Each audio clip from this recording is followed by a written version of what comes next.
जब मैं 10 साल का था, तब मेरे पिता की अचानक मृत्यु हो गई।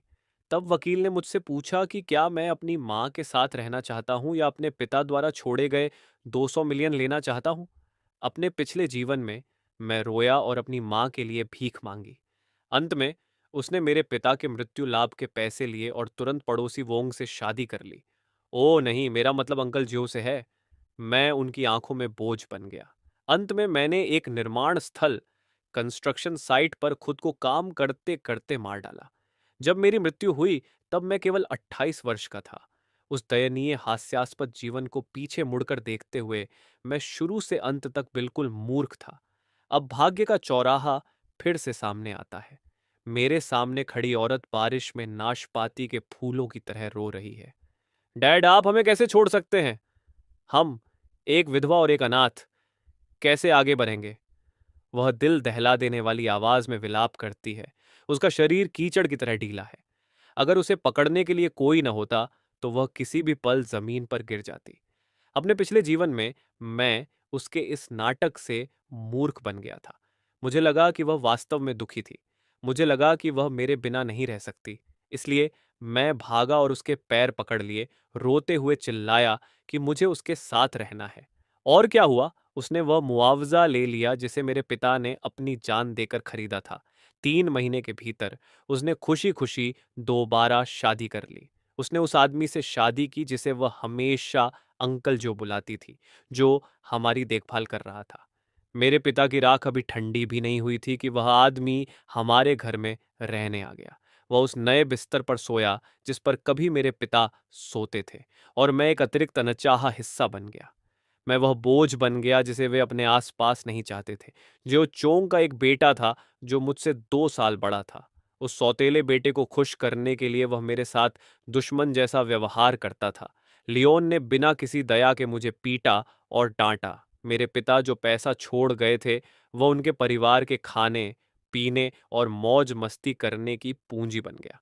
वह मेरे सौतेले भाई के लिए लड़कियों को प्रभावित करने और धन का दिखावा करने का टिकट बन गया। इस बीच मुझे ट्यूशन फीस भरने के लिए कबाड़ इकट्ठा करना पड़ता था। हाई स्कूल खत्म करने से पहले ही मुझे काम करने के लिए बाहर निकाल दिया गया। उन्होंने इसे एक आदमी को जल्दी स्वतंत्र बनाना कहा। मैंने पूरे 10 साल तक कंस्ट्रक्शन साइट्स पर ईंटें ढोईं। अंत में मैं अत्यधिक काम के कारण गिर पड़ ढा।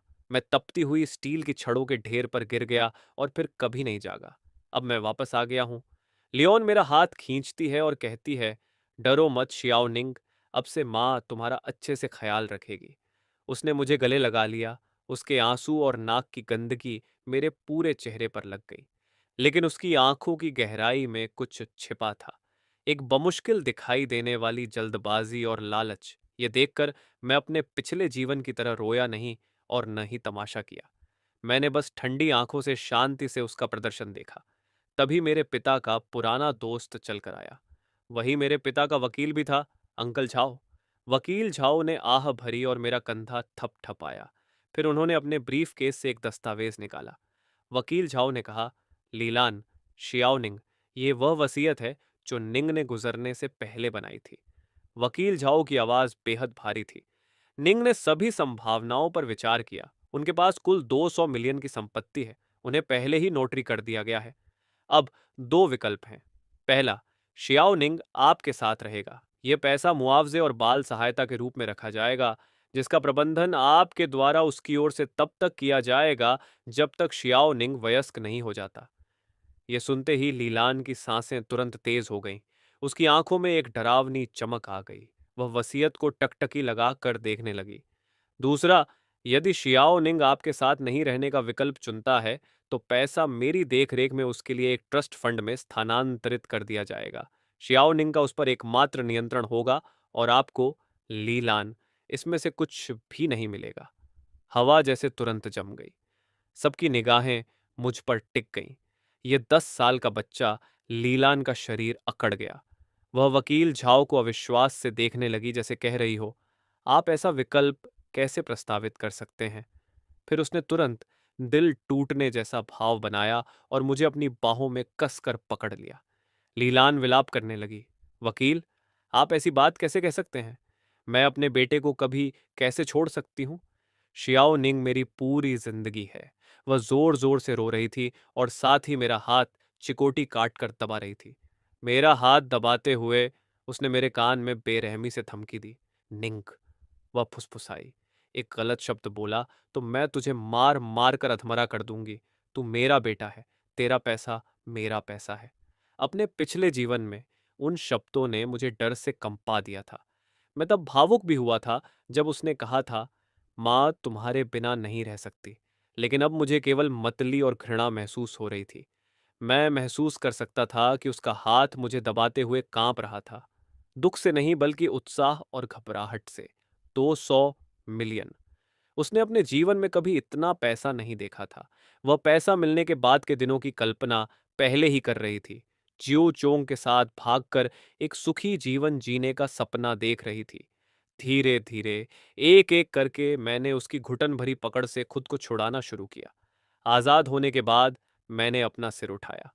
वकील झाओ की हैरान निगाहों से मिलते हुए मैंने साफ साफ शब्द दर शब्द बोला, अंकल झाओ, मैं दूसरा विकल्प चुनता हूं। मैं 200 मिलियन चुनता हूं। पूरा अंतिम संस्कार हॉल सन्नाटे में डूब गया। इतना शांत कि आप एक पिन गिरने की आवाज भी सुन सकते थे। एक सुई के जमीन पर गिरने की आवाज भी सुनाई दे जाती। हर कोई ऐसे जम गया जैसे कोई पॉज बटन दब गया हो। वे फटी आंखों से मुझे सदमे में देखने लगे। लीलान के चेहरे पर दुख का भाव तुरंत जम गया। फिर वह इंच दर इंच टूट गया, अंततः सदमे और अविश्वास में बदल गया। लीलान चिल्लाई, निंग, तुमने क्या कहा? उसकी आवाज इतनी तीखी थी कि लगा जैसे कान के पर्दे फट जाएंगे। शांति से मैंने अपनी बात दोहराई। मेरी आवाज धीमी थी, लेकिन वह कीलों की तरह चुभ रही थी। मैंने कहा, मुझे आप नहीं चाहिए, मुझे पैसा चाहिए। लीलान चिल्लाई, क्या तुम पागल हो? तुम अधर्मी बेटे, मैं तुम्हारी अपनी मां हूं। लीलान ने पूरी तरह से नियंत्रण खो दिया। वह एक उन्मत्त महिला की तरह मुझ पर झपटी, मुझे थप्पड़ मारने के लिए हाथ उठाया, लेकिन उसकी कलाई एक बड़े हाथ ने पकड़ ली। जिसने उसे पकड़ा वह वकील झाओ था। वकील ने कहा, उनका चेहरा लोहे जैसा धूसर हो गया था। वकील झाओ ने कठोर चेहरे के साथ कहा, लीलान, कृपया शांत हो जाओ। ये भाई निंग के स्मारक के सामने है और यह शियाओ निंग की अपनी पसंद है। एक छोटे बच्चे को क्या पता, आपने उसे जरूर बहकाया होगा। वकील झाओ ने घृणा से उसका हाथ झटक दिया और कहा, मैं इसे फिर से कह दूं, यह भाई निंग की वसीयत है। इसका कानूनी प्रभाव है क्योंकि शियाओ ने अपनी पसंद बना ली है। मैं तुरंत प्रासंगिक प्रक्रियाएं शुरू करूंगा। अब से आप उसकी कानूनी अभिभावक नहीं हैं। लीलान पूरी तरह से दंग रह गई। उसने मुझे देखा, उसकी आंखें द्वेष और अनिच्छा से भरी थीं, जैसे किसी जानी दुश्मन को देख रही हो। वह शायद समझ नहीं पा रही थी कि उसका आमतौर पर डरपोक और आज्ञाकारी बेटा अचानक इतना अजीब और ठंडा कैसे हो गया। मुझे अब उसकी कोई परवाह नहीं थी। मैं वकील के पास गया, उनके कपड़ों का कोना खींचा और पूछा, अंकल झाओ, क्या मेरे डैड को पहले से पता था? वकील का शरीर कांप उठा। वह नीचे झुके और गंभीरता से मेरी आंखों में देखा। काफी देर बाद उन्होंने दर्द से सिर हिलाया और कहा, तुम्हारे पिता एक समझदार व्यक्ति थे। वह तुमसे बहुत प्यार करते थे। उन शब्दों ने मेरी आंखों को तुरंत लाल कर दिया। हाँ, मेरे डैड इतने समझदार व्यक्ति थे। वे लीलान की चंचलता को कैसे नहीं देख सकते थे।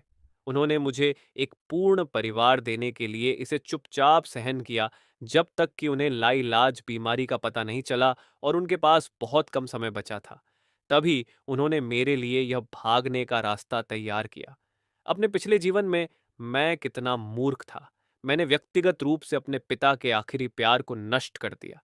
इस जीवन में मैं वही गलती नहीं करूंगा। मैं 200 मिलियन चुनता हूं। लीलान को आखिरकार रिश्तेदारों ने खींच लिया। जाते समय उसकी आंखों में जो जहरीली नजर थी, उसे मैंने अपने दिल में उकेर लिया और जीवन भर के लिए याद रखा। लेकिन मुझे रत्ती भर भी परवाह नहीं थी। जिस क्षण मैंने अपना चुनाव किया, हमारे बीच माँ बेटे का रिश्ता टूट गया। केवल नफरत बची थी। वकील झाओ मेरे अभिभावक बन गए। वह एक ईमानदार और भरोसेमंद व्यक्ति हैं। मेरे डैड के अंतिम संस्कार के खत्म होने के बाद वकील झाओ मुझे अपने घर रहने के लिए ले गए। उन्होंने मुझे एक लंबी निवेश सूची दिखाई। ये वे सभी प्रोजेक्ट्स हैं जिन पर मेरे और तुम्हारे डैड ने उनके गुजरने से पहले शोध किया था, लेकिन मैंने सीधे आखिरी पन्ने पर पलट दिया। अंकल झाओ, इन पहले वालों को बेच दो। वकील झाओ अचंभित रह गए और बोले, क्या? मेरी उंगली सूची पर थपकी दे रही थी, कुछ मामूली नामों पर इशारा करते हुए। सारा पैसा इन कंपनियों में डाल दो, वकील झाओ ने बिना समझे कहा। बाकी का क्या? ये किस तरह की कंपनियां हैं? इनके बारे में कभी नहीं सुना। शियाओ निंग, निवेश करना कोई मजाक नहीं है। अंकल झाओ, क्या आप मेरे डैड पर भरोसा करते हैं? वे एक पल के लिए स्तब्ध रह गए। हाँ, बिल्कुल मैं करता हूं। उन्होंने तुरंत सिर हिलाया और कहा, तो एक बार मुझ पर भी भरोसा करें। मेरे डैड ने मुझे सपने में यह बताया था। मैं केवल वही लंगड़ा बहाना इस्तेमाल कर सकता था। लेकिन वकील ने मेरी आंखों में देखा। वे आंखें इतनी शांत थीं कि वे किसी 10 साल के बच्चे की नहीं लगती थीं। किसी तरह उन्होंने बिना सोचे सिर हिला दिया। वे जो नहीं जानते थे वह यह था कि मैंने जिन कुछ नामों की ओर इशारा किया था वे इस साल पूरी दुनिया को हिला देंगे। वे सबसे विशाल व्यापारिक दिग्गज बन जाएंगे और मैं पर्दे के पीछे उनका सबसे रहस्यमय शेयरधारक बनूंगा। इन सभी व्यवस्थाओं को करने के बाद मैं पूरी तरह से रिलैक्स हो गया। मैंने अपने लिए जीवन का एक बिल्कुल नया लक्ष्य निर्धारित किया। बस लेटे रहना, हाँ बस आराम करना। अपने पिछले जीवन में मैंने खुद को काम करते करते मार डाला। इस जीवन में मैं अंकल और आंटी की तरह जीना चाहता हूँ। मैंने वकील झाओ से मेरे लिए सबसे अच्छा प्राइवेट स्कूल ढूंढने को कहा। कड़ी पढ़ाई करने के लिए नहीं, बस अच्छे माहौल के लिए, और क्योंकि वहाँ के कैफेटेरिया का खाना स्वादिष्ट है। मैंने वर्कआउट करना शुरू किया, किसी और चीज़ के लिए नहीं, बस इसलिए ताकि बाद में मेरे एब्स और वी लाइन हो सकें। कपड़े मुझ पर अच्छे लगेंगे। मैंने भारत के 8 प्रमुख व्यंजनों का अध्ययन करना शुरू किया। मैंने अपनी खुद की शराब बनाना सीखा। बाद में मैंने इसे वकील जाओ को सौंप दिया। उन्होंने मुझे एक पेशेवर टीम बनाने में मदद की। लीडर ओल्ड वू नाम का एक व्यक्ति था जो वॉल स्ट्रीट का दिग्गज था। मैंने उसे उसकी सैलरी से 3 गुना ज्यादा सैलरी देकर काम पर रखा। मेरी उससे केवल एक ही शर्त थी, मुझे परेशान मत करो, अपने मामलों को खुद संभालो। अगर तुम नहीं संभाल सकते तो उसे दिवालिया होने दो। ओल्ड वू ने तब मुझे जिस तरह से देखा, जैसे वह किसी अमीर परिवार के बिकटहल बेटे या किसी मूर्ख जमींदार को देख रहा हो। लेकिन उसने फिर भी वफादारी से मेरे आदेशों का पालन किया और इस तरह मेरा जीवन बॉस जैसा बन गया। बॉस, अली कंपनी के शेयर की कीमत फिर से 3 गुना हो गई है। हमने 5 बिलियन कमाए हैं। समझ गया। जब मैं Buddha jumps over the wall dish पर शोध कर रहा हूं तो मुझे परेशान न करें। बॉस, अली कंपनी सार्वजनिक पब्लिक होने वाली है। हमारे मूल शेयरों का मूल्य 100 बिलियन से अधिक होने की उम्मीद है। ठीक है, चावल की शराब के इस नए बैच को छकने में मेरी मदद करो जो मैंने बनाई है। बॉस, वह जमीन का टुकड़ा जो आपने पिछली बार यूं ही खरीदा था, सरकार उसे नए जिले के सेंट्रल बिजनेस डिस्ट्रिक्ट में बदलने की योजना बना रही है। उसका मूल्य 100 गुना बढ़ गया है। ओल्ड वू धीरे धीरे मेरी इस सुस्त और शांत स्थिति के आदी हो गए। उन्होंने तो खुद से पहल करके उन कुछ अरबों के मामूली बिजनेस डील्स को फिल्टर करना भी शुरू कर दिया, और मैं कॉस्टिंग बिना मेहनत के जीवन जीने की राह पर और भी आगे निकल गया। मेरे नाम पर संपत्ति किसी बर्फ के गोले की तरह बेतहाशा बढ़ती और कई गुना होती गई। लेकिन नंबर अब मेरे लिए सुन्न हो चुके थे। मुझे बस इस बात की परवाह थी कि खुद को और अधिक आरामदायक कैसे बनाया जाए। मैं टॉप अरबपति सर्कल्स के बीच एक रहस्यमयी लीजेंड बन गया। कोई नहीं जानता था कि मैं कौन हूं। वे सिर्फ इतना जानते थे कि एक रहस्यमयी मिस्टर निंग हैं जिनकी संपत्ति एक देश के बराबर है। फिर भी वे किसी ऐसे ड्रैगन की तरह शायद ही कभी दिखाई देते हैं जो अपना सिर तो दिखाता है लेकिन पूंछ नहीं। जब तक मैं 18 साल का नहीं हुआ तब तक सब ठीक था। फिर एक महिला सामने आई जिसने मेरी शांत जिंदगी को चकनाचूर कर दिया। शाओ वानचिन, मेरी पूर्व मंगेतर। शाओ वानचिन और मेरे बीच सगाई मेरे दादाजी द्वारा तय किया गया बचपन का रिश्ता था। मेरे पिता के गुजर जाने के बाद हमारा परिवार पतन की ओर चला गया और किसी ने इस शादी का जिक्र तक नहीं किया।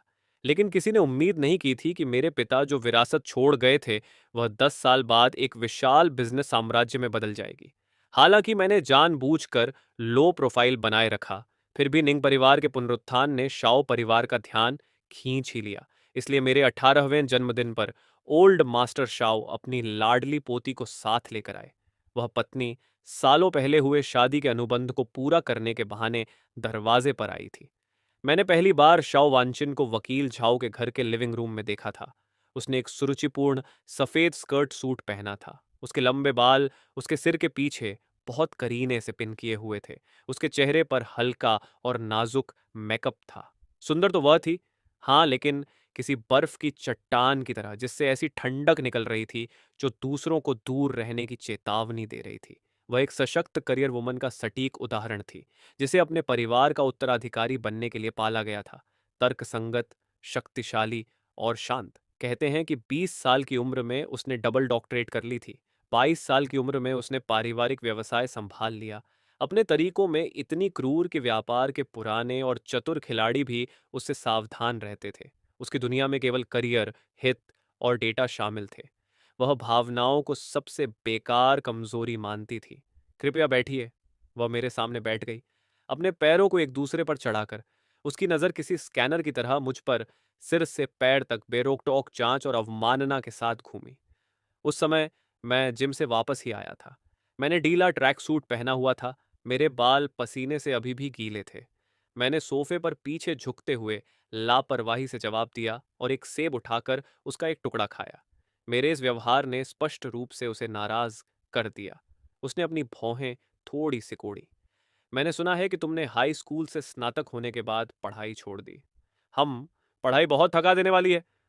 तो तुम अभी क्या कर रहे हो?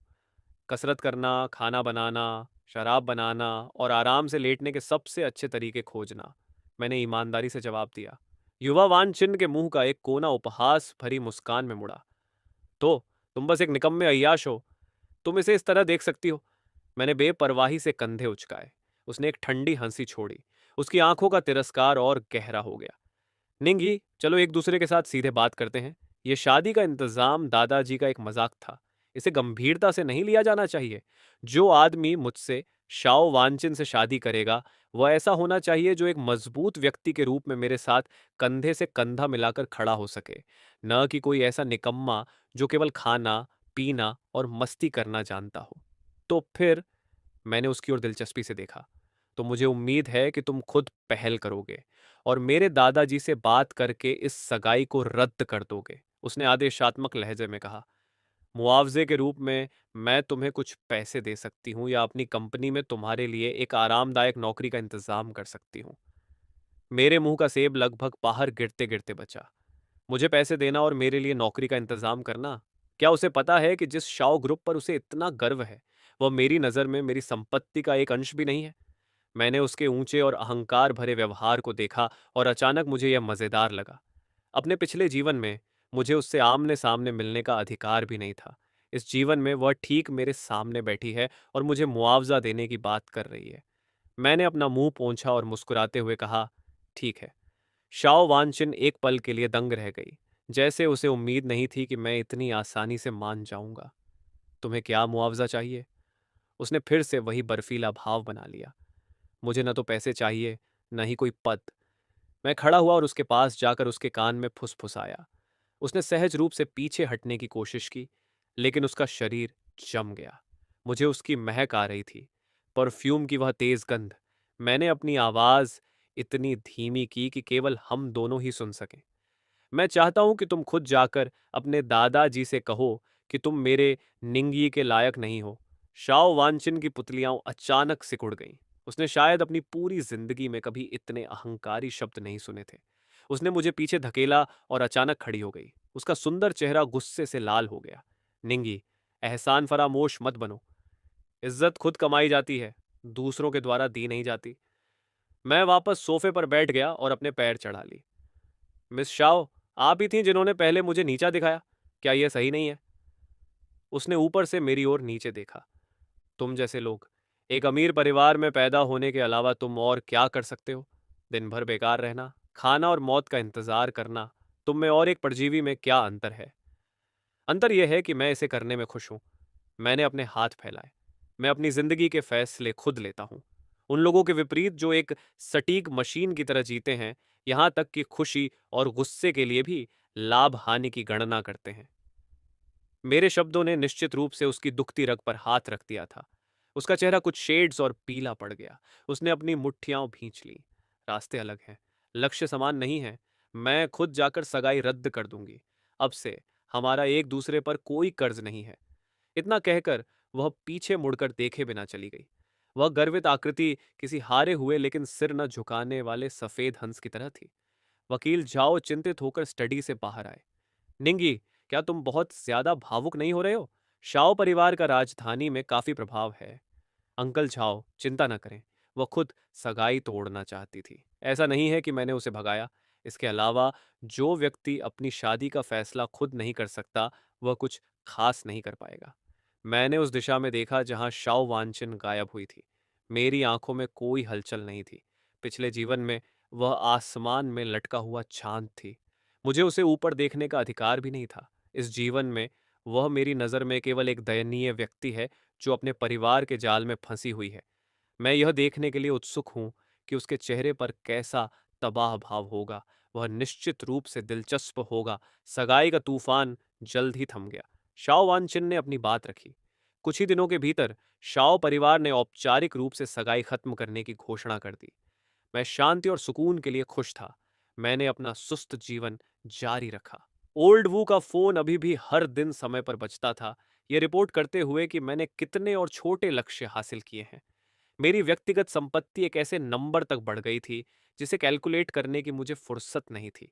लेकिन मैं अभी भी हर दिन कुछ दर्जनों रुपयों वाला ट्रैक सूट पहनता था और जिम तथा सब्जी मंडी के बीच एक साधारण कार चलाता था। जब तक कि एक दिन मैं एक मिठाई की दुकान के अंदर एक फरिश्ते से नहीं मिला जो बंद होने वाली थी। ये पुराने शहर की गलियों में गहराई में स्थित एक दुकान थी। दुकान बहुत छोटी थी, जो पुराने स्टाइल में सजी हुई थी। इसमें कुछ लुप्त हो चुकी पारंपरिक चीनी मिठाइयाँ बिकती थीं। मैं दरवाजे पर लगे हाथ से तराशे गए लकड़ी के बोर्ड की ओर आकर्षित हुआ। आज का विशेष osmanthus flower steamed glutinous rice flour cake. ये मिठाई वह थी जिसे मेरे पिता बचपन में मेरे लिए बनाना पसंद करते थे। मैंने दरवाज़ा धक्का देकर खोला। हवा की घंटी ने एक तीखी आवाज़ की। एक हल्के सियान रंग के चौंगसाम में एक लड़की पीछे से बाहर आई। उसके लंबे बाल उसकी कमर तक थे। उसने कोई मेकअप नहीं किया था। उसके चेहरे पर चौंकने और भ्रम का थोड़ा सा भाव था। जैसे ही मैंने उसे देखा, मेरे दिल की धड़कन बढ़ गई। यह बहुत ही अजीब एहसास था। वह शाओ वानचिन की तरह आश्चर्यजनक रूप से सुंदर नहीं थी, लेकिन वह एक साफ झरने की तरह थी, शुद्ध और स्वच्छ।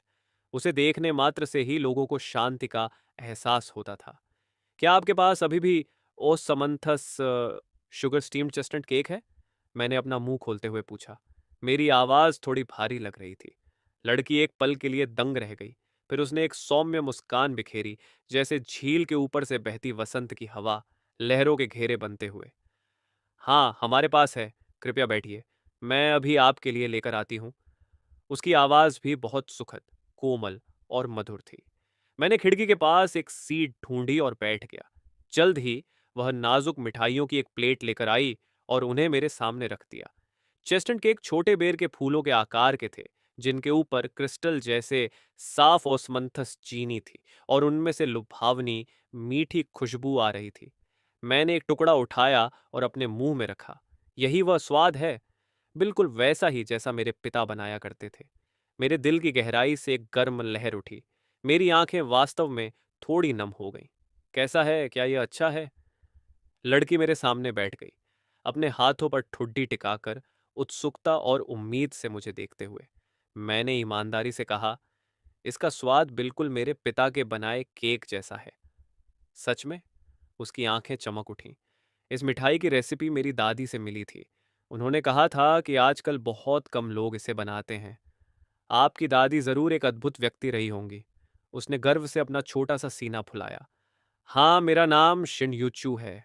ये दुकान मेरी है। और आप? मेरा नाम निंगयी है। हमने पुराने दोस्तों की तरह बातें की। बातें चलती रहीं। तब मुझे पता चला कि वह एक लंबे पाक परंपरा वाले परिवार से आती है। उसके पूर्वज शाही रसोइये थे। वह इन पारंपरिक शिल्पों के बीच पली बड़ी थी। उसे बड़ी कंपनियों की 9 से 5 वाली भाग दौड़ पसंद नहीं थी। इसलिए उसने खुद यह छोटी सी दुकान खोली। बस इन खूबसूरत स्वादों को आगे बढ़ाना चाहती थी। उसके मूल्य मेरे मूल्यों से काफी मिलते जुलते थे। हम दोनों ही धीमी गति वाली जिंदगी पसंद करते हैं और पारंपरिक संस्कृति के प्रति लगभग जिद्दी जुनून साझा करते हैं। उस दोपहर मैं उस छोटी सी मिठाई की दुकान में बैठा और बहुत देर तक उससे बातें की। पर्दे से छनकर आती धूप उस पर पड़ रही थी, जिससे उसे एक सुनहरा प्रभा मंडल मिल रहा था। मैंने उसकी चमकती आंखों को देखा जब वह बोल रही थी, और वह प्यारी मुस्कान जो अनजाने में निकल गई थी। मेरे दिल में कहीं ऐसा लगा जैसे कुछ भर गया हो। मुझे अचानक महसूस हुआ कि मेरा दिल, जो पुनर्जन्म से कठोर हो गया था, पिघल रहा है।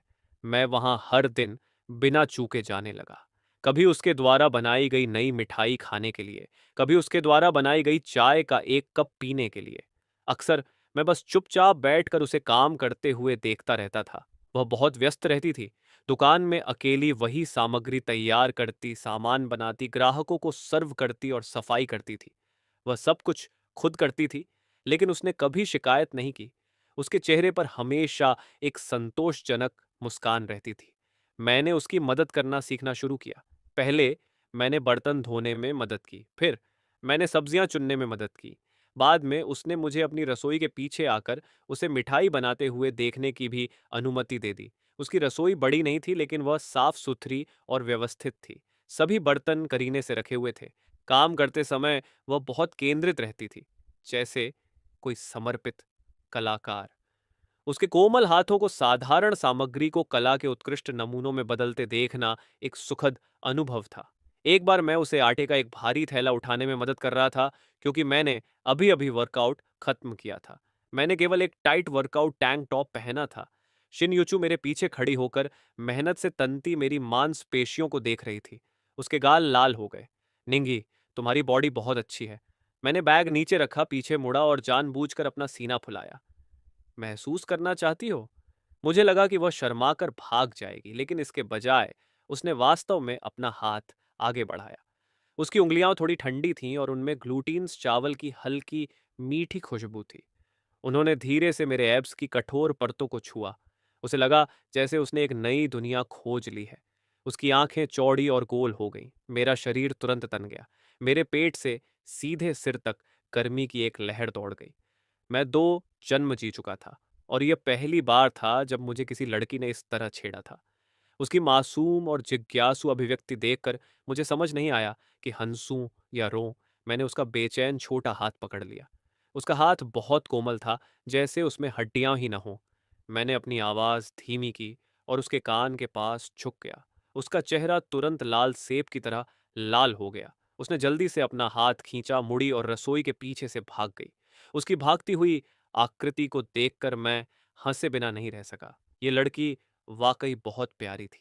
हमारी रोजमर्रा की बातचीत के दौरान हमारा रिश्ता धीरे धीरे गर्म होने लगा।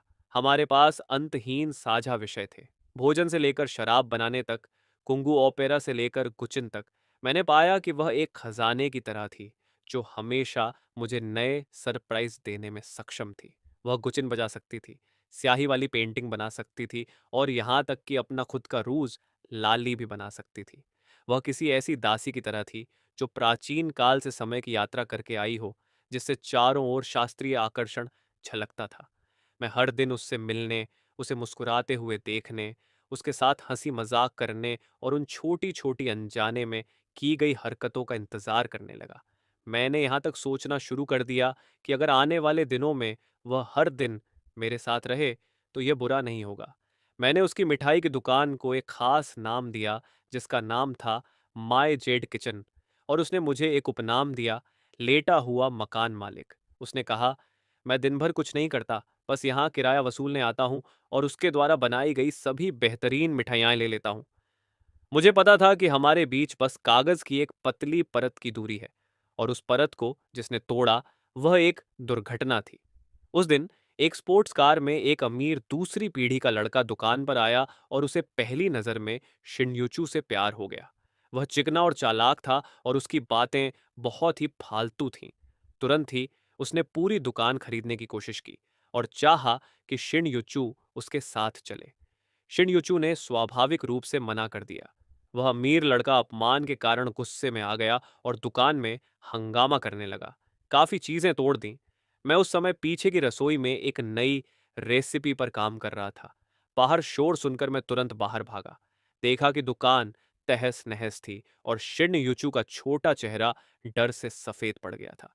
मेरे अंदर एक अकथनीय गुस्से की लहर दौड़ गई। अपने दोनों जन्मों में मैं कभी इतना क्रोधित नहीं हुआ था। मैं शिन यूचू के सामने खड़ा हो गया और उस अमीर लड़के को ठंडी नजरों से देखा। बाहर निकलो।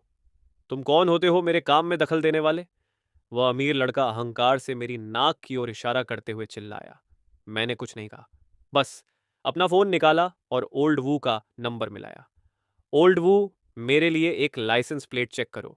5 मिनट के भीतर उसे और उसके परिवार की कंपनी को राजधानी से गायब कर दो। अमीर लड़का एक पल के लिए जम गया, फिर ठहाका मारकर हंस पड़ा। इसने तो मुझे डरा ही दिया। तुम्हें लगता है कि तुम किसी फिल्म में हो? वह 5 मिनट में मेरे परिवार को गायब कर देगा। क्या तुम्हें पता है कि मेरे पिता कौन हैं? मैंने उसे शांति से देखा, जैसे मैं किसी मरे हुए आदमी को देख रहा हूं। 3 मिनट से भी कम समय में उस अमीर लड़के का फोन बजा। उसने फोन उठाया। उसके चेहरे की मुस्कान तुरंत जम गई। क्या? तुमने क्या कहा? कंपनी के खाते फ्रीज कर दिए गए हैं, सभी सहयोग रद्द कर दिए गए हैं। ये कैसे संभव है? कौन? हमने किसे नाराज किया? उसकी आवाज डर से कांप रही थी। अंत में वह धड़ाम से घुटनों के बल गिर पड़ा। फोन उसके हाथ से फिसल गया। उसने अपना सिर उठाया, मेरी ओर ऐसे देखा जैसे मैं कोई राक्षस हूं। उसके होंठ कांप रहे थे। वह एक शब्द भी नहीं बोल सका। क्या तुम अब यहां से दफा हो सकते हो? मैंने शांति से कहा। वह हड़बड़ाकर बाहर भाग गया। उसने अपनी भड़कीली स्पोर्ट्स कार की भी परवाह नहीं की। दुकान में फिर से सन्नाटा छा गया। शिनयुचू ने मेरी ओर देखा। उसकी खूबसूरत आंखें सदमे और प्रशंसा की एक झलक से भरी थीं। तुम। मैं मुड़ा और उसे प्यार से देखा। मैंने उसके चेहरे से आंसुओं के निशान पोंछे। डरो मत, मैं यहां हूं। इतना कहकर मैंने उसकी प्रतिक्रिया का इंतजार नहीं किया। मैंने अपना सिर झुकाया और उसके थोड़े ठंडे होंठों को चूम लिया। शिनयुचू के होंठ उतने ही कोमल थे जितने मैंने कल्पना की थी, और समंथस कैंडी की मिठास के साथ वह पहले एक डरे हुए हिरण के बच्चे की तरह अकड़ गई, फिर धीरे धीरे रिलैक्स हुई और अनाड़ीपन से जवाब देने लगी। वह चुंबन बहुत हल्का और उथला था, फिर भी उसने मेरे दिल पर बिजली के करंट की तरह प्रहार किया। काफी देर बाद मैंने अनिच्छा से उसे जाने दिया। उसने अपना सिर झुका लिया। उसका चेहरा इतना लाल था कि उससे खून टपक सकता था। उसकी मुझ पर नजर डालने की हिम्मत नहीं हो रही थी। शिनयुचू, मैंने उसका चेहरा अपने हाथों में लिया, उसे मेरी आंखों में देखने के लिए मजबूर किया और गंभीरता से कहा, क्या तुम मेरी गर्लफ्रेंड बनोगी? उसने अपना होंठ काट लिया। उसकी लंबी पलकें तितली के पंखों की तरह फड़फड़ा रही थीं। काफी देर बाद आखिरकार उसने मच्छर की भनभनाहट जैसी धीमी आवाज में फुसफुसाते हुए कहा, हां। मैं पागलों की तरह मुस्कुराया। मैंने उसे कसकर अपनी बाहों में खींच लिया। ऐसा महसूस हुआ जैसे पूरी दुनिया मेरी हो गई हो। 2 जन्म जीने के बाद पहली बार मुझे समझ आया कि दिल की धड़कन तेज होने का क्या मतलब होता है। खुशी क्या होती है? वह मेरी बाहों में बुदबुदाई, तुम अभी बहुत डरावने लग रहे थे। क्या मैंने तुम्हें डरा दिया? तुम सिर्फ एक फोन कॉल से किसी कंपनी को दिवालिया बना सकते हो। निंगी, तुम असल में कौन हो? मैंने उसकी साफ मासूम आंखों में देखा और जान गया कि अब मैं इसे उससे और नहीं छिपा सकता। मैंने तुमसे कहा था कि मैं सिर्फ एक आलसी मकान मालिक हूं। मैंने उसकी नाक को उंगली से छुआ। मेरे पास बस बहुत सारी जमीन है। मैंने उसे अपनी कहानी चुन चुन कर बताई।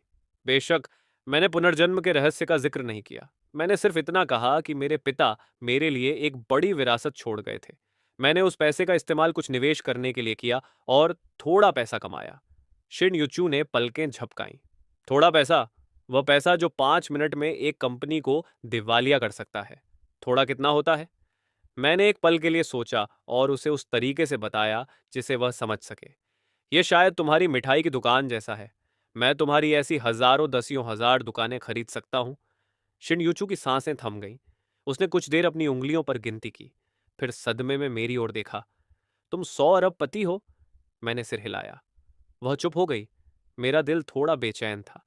मुझे डर था कि हमारे बीच धन का यह बड़ा फासला उसे पीछे हटने पर मजबूर कर देगा।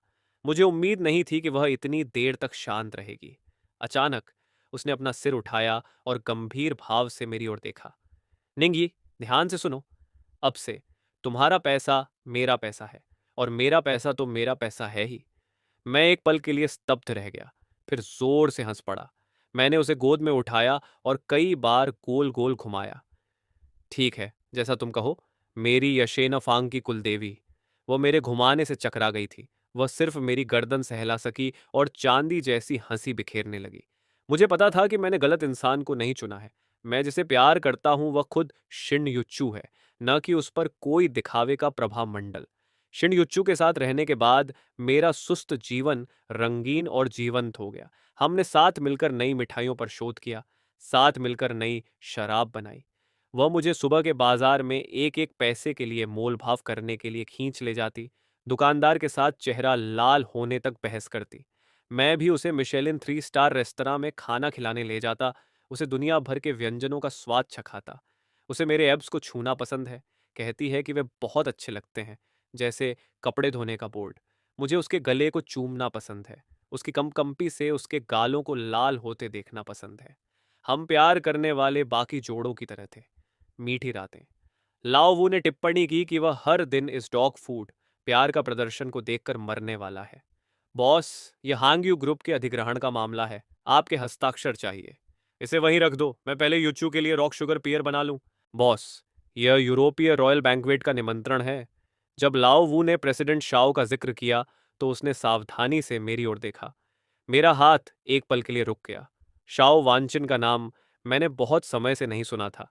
मैंने उदासीनता से पूछा, वह मुझसे क्या चाहती है? लाओ वू ने समझाया, शाओ ग्रुप हाल ही में कैश फ्लो की समस्याओं में फंस गया है।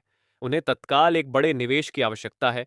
उन्हें पता चला है कि यशेन फांग अच्छा कर रहा है और वे सहयोग चाहते हैं। यशेन फांग वह निवेश कंपनी है जिसे मैंने लाओ वू से बनवाया था, और यह मेरे विशाल व्यापारिक साम्राज्य का एक छोटा सा कोना मात्र है। लेकिन शाओ ग्रुप के लिए यह छोटा सा कोना भी एक विशालकाय दैत्य की तरह है, जिसकी ओर उन्हें सिर उठाकर देखना पड़ता है। वक्त का पहिया कैसे घूम गया। वह अभिमानी आइसबर्ग सीईओ जिसने कहा था कि मैं उसके लायक नहीं हूं, अब उसे निवेश की भीख मांगने मेरे पास आना पड़ रहा है। मेरे मुंह के कोने पर एक शरारती मुस्कान आ गई। मैंने उससे कहा कि अगर वह बात करना चाहती है तो वह व्यक्तिगत रूप से मेरी इंपीरियल किचन में आ सकती है। इंपीरियल किचन युचू की मिठाई की दुकान है। लाओ वो हैरान दिख रहा था। उससे कहो कि वह अपना प्रस्ताव लेकर आए, ताकि मैं उसकी ईमानदारी देख सकूं। मैं यह देखने का इंतजार नहीं कर सकता कि जब शाओ वानचिन मुझे शिन यूचू के साथ देखेगी और यह देखेगी कि वह कचरा, जिसे उसने कभी सबसे नीचा समझा था, अब वह बन गया है जिसके सामने उसे सिर झुकाना पड़ रहा है। वह कितना शानदार नजारा होगा। मैं वास्तव में इसका इंतजार कर रहा हूं। जब लिटिल वानचिन पहुंची तो मैं पीछे की रसोई में शिन यूचू के लिए उसके पसंदीदा क्रैब रो सूप डम्पलिंग्स बना रहा था। मैंने सफेद शेफ कोट पहना था, ऊपर से एप्रन बंधा था और मेरे हाथों पर अभी भी आटा लगा था। शिन युचू एक छोटी बिल्ली की तरह थी, जो पीछे से मेरी कमर के चारों ओर मुझे गले लगाए हुए थी। उसकी ठुड्डी मेरे कंधे पर टिकी थी और वह चुपके से मेरे द्वारा अभी अभी पकाए गए केकड़ों के स्वाद को छक रही थी और मुझे निर्देश दे रही थी। यहाँ की तहें सुंदर नहीं है, इसे ठीक करो। ओह प्यारे, ये सिर्फ तुम्हें दिखा रही हैं बुद्धू। ये वाला मुश्किल से पास हुआ है। मैं, तुम्हारी मास्टर, इसे मंजूरी देती हूँ। मैंने उसे मस्ती करने दी। समय समय पर मैं अपना सिर घुमाता और उसके गाल पर किस करता। रसोई खाने की खुशबू और हमारे बीच के मधुर माहौल से भरी हुई थी। उसी क्षण शाओ वानचिन ने दरवाजा धक्का देकर खोला और अंदर आ गई। उसने आज एक काला प्रोफेशनल सूट पहना था। उसके बाल अभी भी बहुत करीने से संवरे हुए थे। उसके चेहरे पर थकान और चिंता के भाव थे, लेकिन उसने फिर भी अपने बर्फीले चेहरे को बनाए रखने की पूरी कोशिश की। जब उसने अपने सामने यह दृश्य देखा तो वह पूरी तरह से सदमे में जम गई। उसने शायद अपने बेतहाशा सपनों में भी नहीं सोचा होगा कि स्मूथ सेलिंग के पीछे का पौराणिक, रहस्यमयी और सर्वशक्तिमान बॉस असल में वही व्यक्ति होगा जिसे उसने कभी सबसे ज्यादा नीचा समझा था, वह बेकार इंसान। इसके अलावा जिसकी उसने कभी उम्मीद नहीं की थी, वह यह था कि वह इंसान अब एक छोटी सी मिठाई की दुकान की रसोई में एप्रन पहनकर अपने हाथों से एक लड़की के लिए सूप बना रहा था, और वह लड़की उसे इतने करीब से गले लगाए हुए थी जैसे अपना हक जता रही हो। शाओ वानचिन का चेहरा एक पल में पीला पड़ गया। उसकी आमतौर पर शांत और तर्क संगत आंखों में सदमा, भ्रम और बेचैनी की एक ऐसी झलक थी जिसे उसने खुद भी महसूस नहीं किया था। प्रेसिडेंट शाओ, आप यहाँ हैं। मैंने जैसे अभी उन्हें नोटिस किया हो, अपने हाथ पोंछे, एप्रन उतारा और एक फीका सा अभिवादन किया। शिन्यू ने भी मेरे पीछे से अपना छोटा सा सिर बाहर निकाला और जिज्ञासावश शाओ वॉनकिंग को देखते हुए धीरे से मुझसे पूछा, निन्गी, ये कौन है? ये बहुत डरावनी लग रही है, बिल्कुल किसी भिखारी की तरह। मैं मुस्कुराया और उसकी नाक खींची। शिन्यू अपनी हंसी नहीं रोक पाई। शाओ वानकिंग का चेहरा पल भर में सफेद से हरा और फिर हरे से लाल हो गया। एक शानदार नजारा था। उसने अपनी मुट्ठियां भींच लीं। मेरे नाखून मेरी हथेली में गहरे गड़ गए। उसने दांत पीसते हुए कुछ शब्द निकाले। निन्गी, ज्यादा आगे मत बढ़ो। ज्यादा आगे? मैंने अपनी भौहें उठाईं। प्रेसिडेंट शाओ, अगर मुझे सही याद है तो आपने ही कहा था कि हमारा एक दूसरे से कोई लेना देना नहीं है। अब आप खुद मेरे दरवाजे पर दस्तक देने आई हैं। अगर आप यहां भीख मांगने नहीं आई तो फिर किस लिए आई? मैंने शिन्यू चू को बाहर की एक मेज पर लाकर बिठाया। मैंने उसके सामने गर्मा गर्म सूप डम्पलिंग्स की एक टोकरी रखी।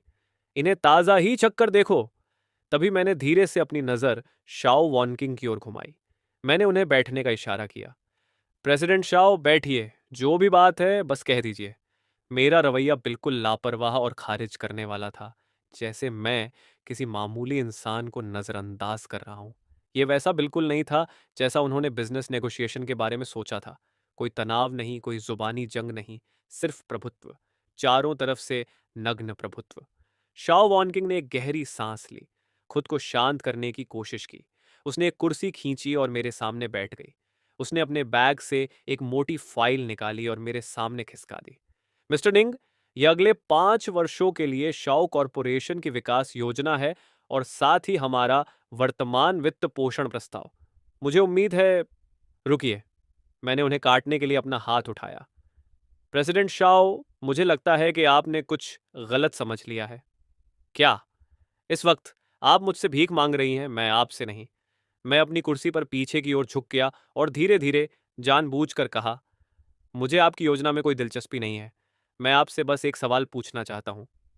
मैंने अपने पास बैठी शिन्यू चू की ओर इशारा किया, फिर अपनी ओर। क्या आपको लगता है कि वह और मैं एक अच्छी जोड़ी हैं? शाओ वानकिंग का शरीर जकड़ गया। उसने मुझे देखा, फिर उस लड़की को देखा जो मजे से सूप डम्पलिंग्स खा रही थी। शिन्यू चू के चेहरे पर एक सुखद एहसास था।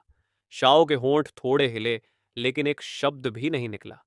एक जोड़ी, यह सवाल एक तेज चाकू की तरह था जो सीधे उसके गर्व से भरे दिल में उतरा। उसके सामने जो आदमी था वह हैंडसम, अमीर और बेहद प्रभावशाली था। फिर भी वह एक साधारण लड़की के लिए अपने हाथों से सूप तैयार करने को तैयार था। उसकी आंखों में जो प्यार था वह ऐसी कोमलता थी जो शाओ ने पहले कभी नहीं देखी थी। और वह लड़की भले ही साधारण कपड़े पहने थी, उसकी मुस्कान शुद्ध थी, आंखें साफ थीं और उसमें प्यार किए जाने की खुशी झलक रही थी। वे एक साथ एक शांत जीवन की सुंदर तस्वीर की तरह लग रहे थे और वह खुद एक महंगा सूट पहने, एक मोटा प्रस्ताव थामे, यहाँ एक जोकर की तरह बैठी थी। इस आदमी की थोड़ी सी दया की भीख मांग रही थी। एक समय था जब वह उसके सामने खड़ी होकर उसे अपनी दुनिया से बाहर निकल जाने के लिए कह रही थी, और अब पासा पलट चुका था। जबरदस्त विडंबना और पछतावे की लहर ने उसे घेर लिया। उसका गर्व, उसकी तर्क शक्ति इस पल टुकड़ों में बिखर गई। वह बोलने के लिए संघर्ष करने लगी। उसकी आवाज उसकी अपनी नहीं लग रही थी। तुम दोनों एक अच्छी जोड़ी हो, क्या ऐसा है? शाओ वॉनकिंग के चेहरे का बचा खुचा रंग भी उड़ गया। वह जानती थी कि मैं उसे अपमानित कर रहा हूं, उन्हीं शब्दों का इस्तेमाल कर रहा हूं जो उसने कभी कहे थे, उन्हें बिना बदले उसे लौटा रहा हूं। निन्गी, मैं मानती हूं कि तब मैं अंधी थी।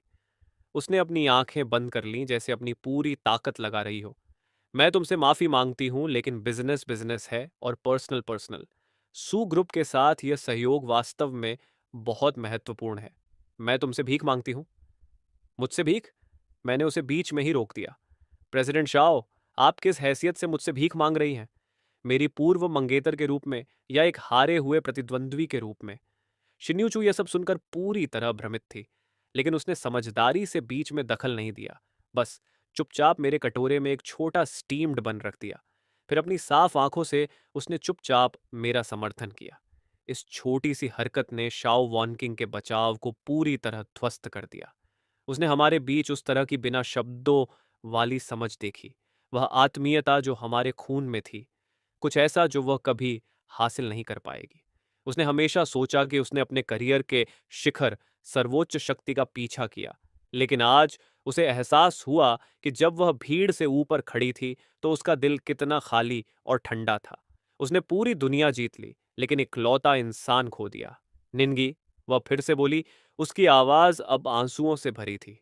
समझो कि मैं तुमसे भीख मांग रही हूं, ठीक है? वह रो पड़ी। वह, जो हमेशा अलग-थलग और बर्फ जैसी ठंडी रहती थी, शाओ वॉनकिंग वास्तव में रो रही थी। आंसू उसके कोमल गालों से लुढ़ककर उसके गौरवशाली प्रस्ताव पर गिर रहे थे, जिससे पानी के धब्बों का एक पैच बन गया। मैंने उसे चुपचाप देखा। मेरे दिल में खुशी का कोई नामो निशान नहीं था, सिर्फ उदासीनता थी। अपने पिछले जीवन में शायद मैं उसके आंसुओं से पिघल गया होता, मैं नरम पड़ जाता, लेकिन अब नहीं। मैंने उस प्रस्ताव को बिना देखे ही उठा लिया। मैंने उसे सीधे अपने पास के कूड़ेदान में फेंक दिया। प्रेसिडेंट शाओ, मैं खड़ा हुआ और उसे नीचे की ओर देखा। मैं आपको एक और बात बता दूं, मुझे दिवालिया होने की कगार पर खड़ी कंपनी को खरीदने में कोई दिलचस्पी नहीं है, खासकर जब उस कंपनी की मालिक आप हों। इसके साथ ही मैंने उसकी ओर देखना बंद कर दिया, शिन्यू का हाथ थामा और रसोई की ओर चल दिया। मेरे पीछे शाओ वानकिंग के बेकाबू, दिल दहला देने वाले सिसकने की आवाज आई। मुझे पता था कि आज से इस महिला का गर्व मेरे हाथों कुचल दिया गया था, और यह तो बस शुरुआत थी। शाओ वॉनकिंग पूरी तरह टूट कर चली गई। मैंने उसके साथ क्या हुआ इस पर और ध्यान नहीं दिया, क्योंकि एक और भी घृणित व्यक्ति मेरे दरवाजे पर आ गया। लेलोन, मेरी सगी माँ। उसने किसी तरह शिन्यू की मिठाई की दुकान के बारे में पता लगा लिया था और सीधे प्रवेश द्वार को ही घेर लिया था। 10 साल बीत चुके थे। वह काफी बूढ़ी हो गई थी और बहुत थकी हुई लग रही थी। वह महिला जिसने कभी अपनी चमक बरकरार रखी थी, अब उसकी आंखों के आसपास झुर्रियां आ गई थीं और बालों में चांदी की लकीरें थीं। उसने बाजार के सस्ते कपड़े पहने थे। उसका चेहरा चालाकी और गणना से भरा था। एक नजर में ही पता चल रहा था कि वह और ज्याओ चोंग इन वर्षों में ठीक नहीं रहे थे। पिछले जीवन में उन्होंने मेरे पिता के पैसे लापरवाही से उड़ा दिए थे। ज्याओ चोंग को जुए की लत भी लग गई थी। जल्द ही उन्होंने सब कुछ खत्म कर दिया। इस जीवन में मेरे पिता के पैसे के बिना वे शायद और भी संघर्ष कर रहे थे। जैसे ही उसने मुझे देखा, वह आगे झपटी। ये उसका वही पुराना रोने धोने का नाटक था। जो कहना है कहो, मैंने ठंडे स्वर में कहा। अगर नहीं तो बस रोती रहोगी क्या? तुम अपनी माँ से ऐसी बात कैसे कर सकते हो?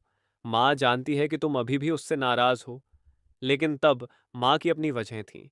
तुम्हारे अंकल ज़ियाओ और मैंने इन सालों में बहुत कुछ सहा है। बिजनेस में उनके साथ धोखाधड़ी हुई और वे कर्ज में डूब गए। अब तो हमारे पास खाने तक के पैसे नहीं हैं। निन्गी, तुमने अब अपने लिए मुकाम बना लिया है। तुम अपनी माँ को ऐसे नजरअंदाज नहीं कर सकते। उसने अपने आंसू पोंछे और विक्टिम कार्ड खेलना शुरू कर दिया। वह घुटनों के बल बैठने ही वाली थी। मैंने माथा सिकोड़ा। शिन्यू दुकान से बाहर आई। ये देखकर वह थोड़ी खोई हुई लग रही थी। निन्गी, एक आखिरी बात। एक अप्रासंगिक व्यक्ति। मैंने शिन्यू चू को अपने पीछे छिपा लिया। नहीं चाहता था कि वह ऐसे गंदे दृश्य से दूषित हो। लेइलॉन चीखी, शिन्यू चू की ओर इशारा करते हुए। मैं अप्रासंगिक कैसे हूं? मैं उसकी माँ हूं, उसकी असली माँ। और तुम कौन हो? मेरे बेटे को बहकाने की कोशिश करने वाली एक लोमड़ी। हमारे परिवार के पैसे के पीछे हो, है ना? शिन्यू का चेहरा सफेद पड़ गया। मेरा भाव पूरी तरह काला पड़ गया। मैंने धीरे धीरे एक एक शब्द करके कहा।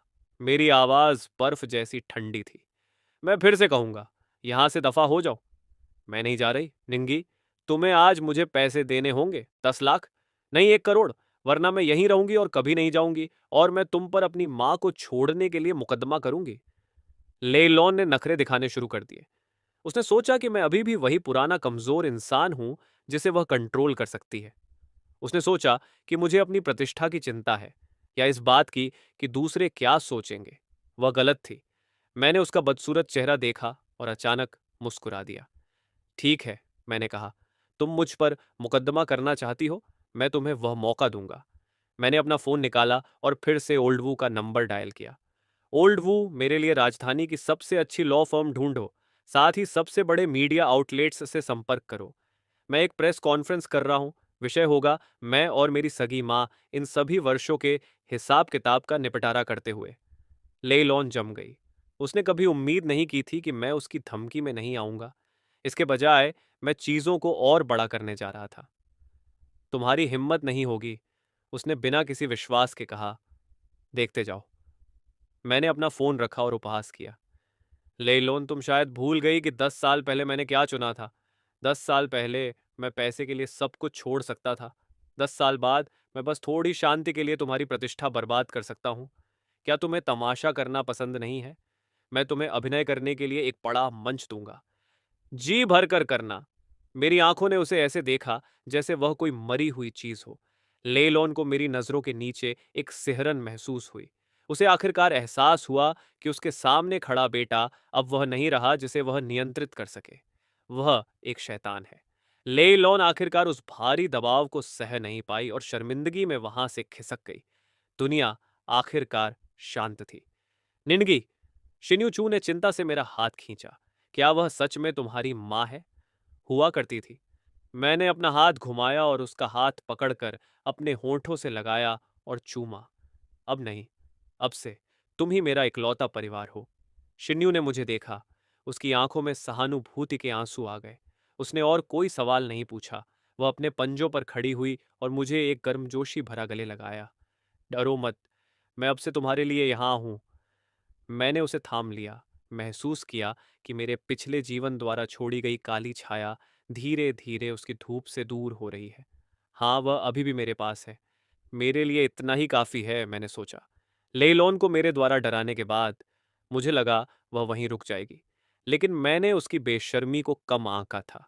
कुछ दिनों बाद इंटरनेट पर अचानक मेरे बारे में बहुत सारी गंदगी भर गई।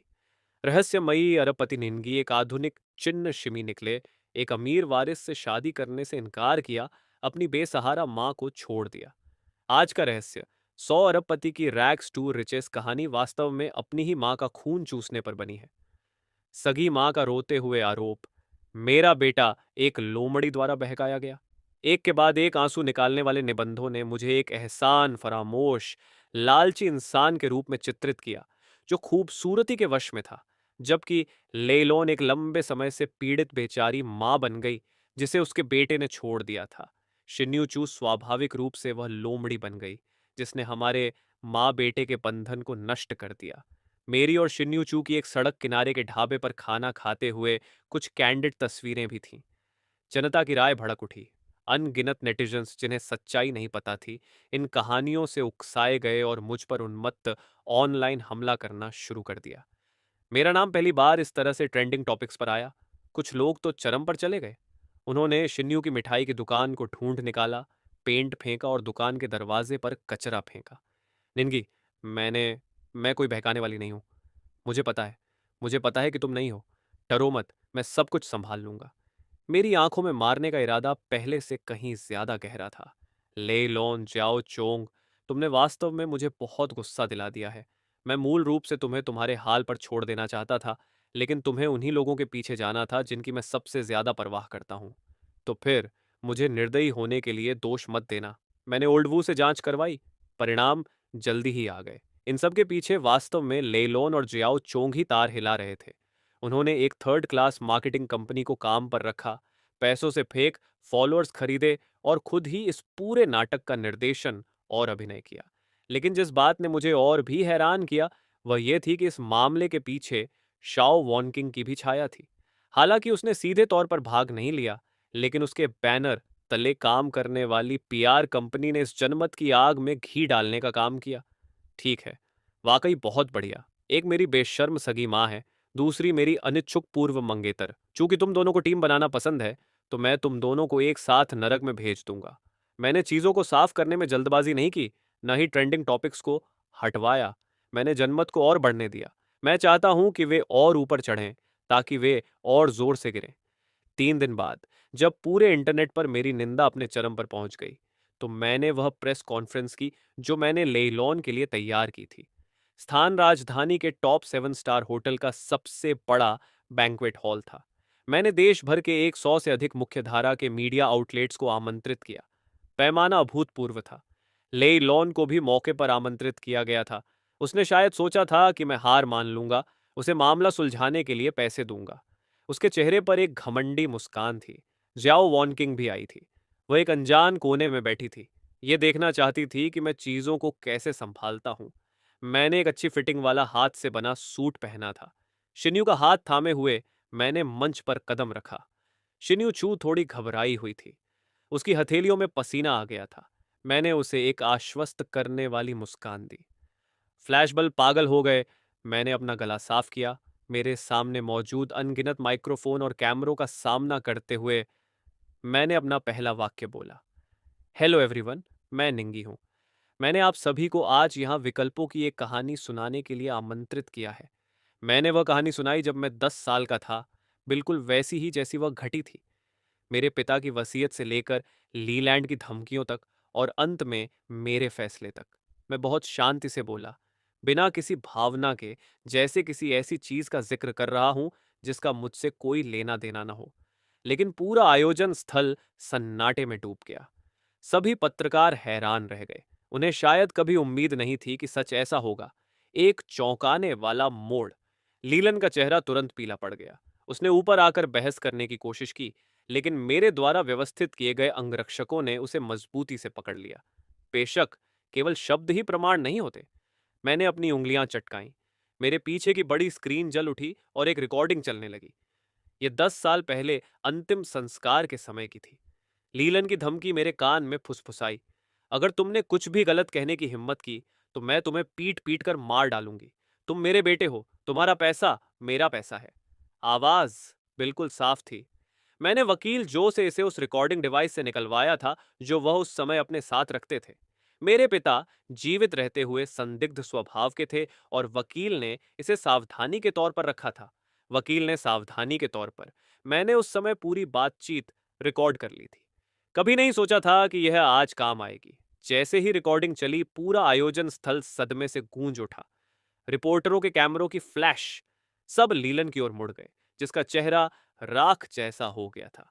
लीलन पागलों की तरह चिल्लाई, वह नकली है, इसके साथ छेड़छाड़ की गई है। मैं मुस्कुराया। नकली? तो इसके बारे में क्या ख्याल है? क्या यह भी नकली है? बड़ी स्क्रीन बदल गई। एक वीडियो चलने लगा। ये मेरे पिता की मृत्यु के 1 महीने बाद से भी कम समय का था। लीलन और शियाओ चोंग एक महंगे रेस्तरां में जश्न में अपने गिलास उठा रहे थे। लोन लोन, मैंने तुमसे कहा था कि वह बच्चा बेवकूफ है। वह निश्चित रूप से तुम्हें ही चुनेगा। वह मेरा बेटा है। मैं उसे अच्छी तरह जानती हूँ। एक बार जब हमें वह 200 मिलियन मिल जाएंगे तो हम दुनिया की सैर करेंगे। आओ हमारे खूबसूरत भविष्य के लिए। चीयर्स। वीडियो में वे दोनों खुशी से झूम रहे थे। उनकी मुस्कुराहट बहुत चमक रही थी। ये वीडियो पुराने वू द्वारा रेस्तरां के सुरक्षा फुटेज से कुछ विशेष तरीकों का उपयोग करके निकाला गया था। सबूत पुख्ता थे। लीलन अब इससे इनकार नहीं कर सकती थी। वह मिट्टी के ढेर की तरह जमीन पर गिर पड़ी। ये अभी खत्म नहीं हुआ है, मैंने ठंडे स्वर में कहा। बड़ी स्क्रीन पर और सबूत सामने आए। शियाओ चोंग के जुए के कर्ज के कागजात, मेरे पिता के सामान को बेचने के रिकॉर्ड और यहां तक कि पड़ोसियों की गवाही कि कैसे वे बचपन में मुझे प्रताड़ित करते थे। एक एक करके सच्चाई भयानक थी। वह तथाकथित प्यार करने वाली माँ, तथाकथित छिपी हुई मुश्किलें, अकाट्य तथ्यों के सामने एक बड़े मजाक के अलावा कुछ नहीं रह गई। पूरी प्रेस कॉन्फ्रेंस लीलन और शियाओ चोंग की सार्वजनिक फांसी में बदल गई, खुले तौर पर और शुरू से अंत तक। मैं केवल एक शांत दर्शक था। अंत में बड़ी स्क्रीन एक दस्तावेज पर रुक गई, जो माँ बेटे के संबंधों को खत्म करने का बयान था। मैंने माइक्रोफोन उठाया। मैं इसके द्वारा औपचारिक रूप से घोषणा करता हूं। मेरी आवाज पूरे आयोजन स्थल में गूंज उठी। आज से मैं सुश्री लीलन के साथ सभी संबंध तोड़ता हूं। अब से सुख और दुख में, विवाह और मृत्यु में हम एक दूसरे से संबंधित नहीं हैं। इसके अलावा मैं रुका। मेरी नज़र कोने में खड़ी शियाओ वानकिंग की ओर गई। जहां तक उन सभी व्यक्तियों और संस्थाओं का सवाल है जिन्होंने दुर्भावनापूर्ण रूप से मेरी और मेरी मंगेतर मिस शिन युचू की निंदा की, मेरी कानूनी टीम पूरी कानूनी जवाबदेही तय करेगी, जिसमें शियाओ समूह के तहत पीआर फर्म भी शामिल है। शियाओ वानकिंग का शरीर कांप उठा। उसने ऊपर देखा और मेरी बर्फीली नजरों से मिली। उसके चेहरे का सारा रंग उड़ गया। वह जानती थी कि मैं उसके खिलाफ युद्ध की घोषणा कर रहा था। वह यह भी जानती थी कि वह पूरी तरह से हार चुकी है। प्रेस कॉन्फ्रेंस उस रात हर मीडिया आउटलेट की टॉप हेडलाइन बन गई। जनमत तुरंत बदल गया। विभिन्न ट्रेंडिंग टॉपिक्स ने हॉट सर्च पर धावा बोल दिया। लीलन और शियाओ चोंग सड़क के चूहे बन गए। हर कोई उन्हें पीटने के लिए चिल्ला रहा था। उन्हें न केवल नैतिक निंदा का सामना करना पड़ा, बल्कि कानूनी सजा, धोखाधड़ी, बाल शोषण, सबूतों की जालसाजी का भी सामना करना पड़ा, जो जीवन भर जेल में सड़ने के लिए काफी थे। शियाओ समूह भी इसमें फंस गया। इसके शेयर रातों रात 30% गिर गए। दिवालिया होने की कगार पर शियाओ वानकिंग पागल हो रही थी। मदद के लिए हर किसी के सामने भीख मांग रही थी, लेकिन उसे हर जगह दीवारें ही मिली। इस समय किसी ने भी मुझसे दुश्मनी मोल लेने की हिम्मत नहीं की। उसने आखिरकार चारों तरफ से परित्याग और अलगाव का स्वाद चखा। कुछ दिनों बाद एक अप्रत्याशित व्यक्ति ने मुझे फोन किया। वह शियाओ वॉनकिंग थी। उसकी आवाज अब ठंडी नहीं थी, बल्कि थकान और भारीपन से भरी थी। निंगी, मैंने तुमसे कहा था। उसने पहली बात यही कही। मैंने तुम्हें फोन इसलिए नहीं किया कि तुम मुझे छोड़ दो। मैं बस तुमसे एक सवाल पूछना चाहती थी। कहो। अगर मैंने उस समय सगाई नहीं तोड़ी होती तो क्या तुम? नहीं, मैंने बिना किसी हिचकिचाहट के उसे बीच में ही रोक दिया। शियाओ वानकिंग, तुम कभी मेरी दुनिया में दाखिल नहीं हुई और न ही कभी हो सकती थी, क्योंकि तुमने मुझे कभी नहीं समझा। तुमने केवल वही देखा जो तुम देखना चाहती थी। तुम्हें केवल वही पसंद आया जिसकी तुमने कल्पना की थी। और शुरू से अंत तक मैं बस एक साधारण आदमी बनना चाहता था, जो अपने प्यार के लिए खाना बनाता है। दूसरी तरफ लंबी चुप्पी छा गई। अंत में केवल एक हल्की सी आवाज आई, जैसे कि किसी का दिल टूट रहा हो। मैं समझ गई। उसने फोन काट दिया। मैं जानता था कि यह महिला अपनी पूरी जिंदगी में मुझे फिर कभी परेशान नहीं करेगी। वह शायद अपने तरीके से अपना व्यापारिक साम्राज्य फिर से खड़ा कर ले। उसकी दुनिया में हमेशा एक टुकड़ा गायब रहेगा, वह पहेली का टुकड़ा जिसे खुशी कहते हैं, और मुझे अपनी खुशी पहले ही मिल गई थी। मैंने अपना फोन बंद कर दिया और रसोई में चला गया। शिनयुचू ने वह विनीद पू एप्रण बांध रखा था, जो मैंने उसके लिए खरीदा था। वह एक धुन गुनगुना रही थी, अनाड़ीपन से डम्पलिंग्स बनाना सीख रही थी। उसका चेहरा आटे से ढका हुआ था। जब उसने मुझे अंदर आते देखा तो उसने मुझे एक बड़ी मुस्कान दी। शेफ, मेरी मदद करो। आज तुम शाही रसोई के मुखिया हो। मुझे ताज़ा फीलिंग वाले 3 डम्पलिंग्स खाने हैं। खिड़की से सूरज की रोशनी आ रही है। ये उसके प्यारे चेहरे पर चमक रही है, जो गर्म और सुंदर है। मैं पास जाता हूँ, उसे पीछे से गले लगाता हूँ। उसकी नाक पर, जो आटे से सनी है, मैं उसे एक किस देता हूँ। जैसी आपकी इच्छा, मेरी रानी। धन दौलत सब उड़ते हुए बादल हैं। इस पल में ये सारी चीजें महत्वहीन हो जाती हैं। मैं बस अपने सामने खड़ी इस लड़की को थामे रखना चाहता हूँ। अपनी पूरी जिंदगी उसके लिए खाना बनाना चाहता हूँ। अपनी पूरी जिंदगी उसकी मुस्कुराहट देखना चाहता हूँ। इस जीवन में पुनर्जन्म लेकर मैंने अतीत से सभी संबंध तोड़ने के लिए 200 मिलियन का उपयोग किया, लेकिन कभी उम्मीद नहीं की थी कि अंत में पूरी दुनिया जीत लूंगा। एक दुनिया जिसमें वह है। तो यहीं से वीडियो एंड होता है, और वीडियो को हाइप कर देना और एक कमेंट कर देना। अगर इसका अगला पार्ट आ जाएगा तो वीडियो अपलोड कर दूंगा।